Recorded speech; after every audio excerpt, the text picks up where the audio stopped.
Hi, I am an old Texas grandpa of about the gabbiest clan of folks that you ever would find. But there's one area where they're very careful to keep their mouths shut, and that is the area of politics. Because as loving as we are to each other, we're a very diverse group, liberal, conservative, red state, blue state, passionate about this and about that, different religions, different ethnic backgrounds. And nobody wants to get into the inevitable in-house fight that they would get into if they start talking politics. But this diverse group of people had several folks coming to me with excitement about the Ron Paul website. Why, I ask? Well, the reason is that with all of their passions for varied things, they all are in agreement that our country's in trouble. You look at the area of civil rights, you look at the area of economic responsibility, you look at the area of when wars should be declared, you look at the area of freedom and personal liberties and all of these things. You look at the whole spectrum of things and nobody's satisfied. They either want to fight one another or they are so full of apathy that they say it's no use to even vote.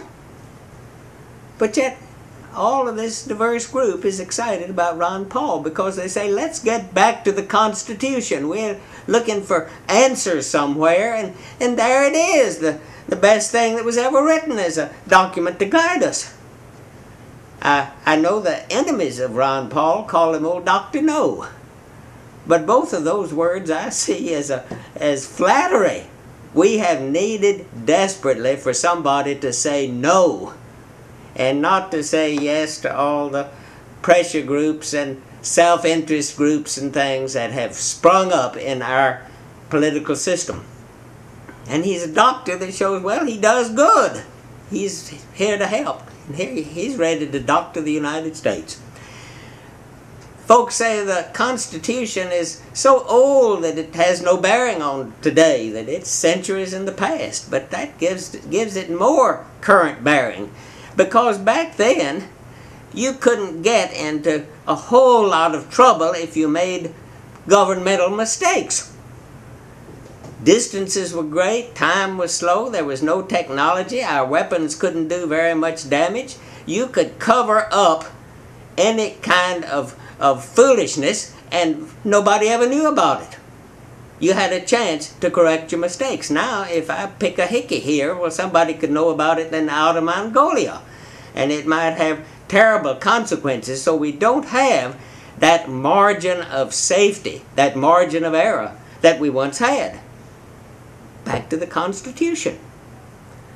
I'm reminded of an illustration of childhood. When I got hungry for fried chicken, we didn't have a convenience store where we could go and get a box of it and take it home.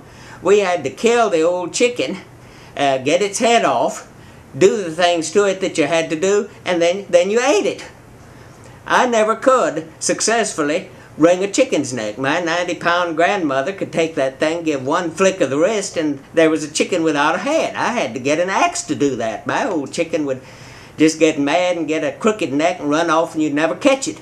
But the point was that that chicken then did the most flipping and flopping and attention getting that it ever got before. And why did it do that? Because its head was chopped off. It didn't have a brain. And we're in that kind of political place right now. You have more chicken flopping by these politicians because the brain's gone. And what that old chicken means is that somebody wise and able that knows what to do with a dead chicken scalds it and picks it and feasts on it. And I'm afraid as a nation that we are in a flopping chicken era, where somebody like the Chinese may come and be the ones that pick us clean and that benefit from our foolishness. I hope we don't have to listen to very much more of this chicken flopping politics, which we're going to hear this terribly between now and the next general election. Ron Paul, the doctor, has spent a lifetime actually doing good for people. And you don't go to a doctor to help special interest or to give him some kind of a self-grandizement. He's a dull fella. All of these tabloids would go broke if they were trying to find some scandal about him. He's lived an exemplary kind of life. But he is the doctor, and he is willing now for America to be the patient. And we need to be his patient, to have somebody that's going to actually try to cure us and to heal us. There was a saying that, you know, we can pull out of Charles Schulz and peanuts. The doctor is in, and that's kind of a reason to celebrate. And the very diversity that we've been so scared about and angry about is a blessing with someone like Ron Paul. Because I see another image that I like a lot better than that of the old flopping chicken. And that is of the safety net, that our government ought to be a safety net for all of us. All of us. And that safety net means that you don't have people angrily just on one side of the net holding it up with others real close, because that means that most of that safety net is on the ground. You need diversity, racial and ethnic and age and political, all around that safety net, all holding us up. And that way, if we fall, we don't bust anything. I see that as the potential of getting a constitutional president back in office. Blessings on you.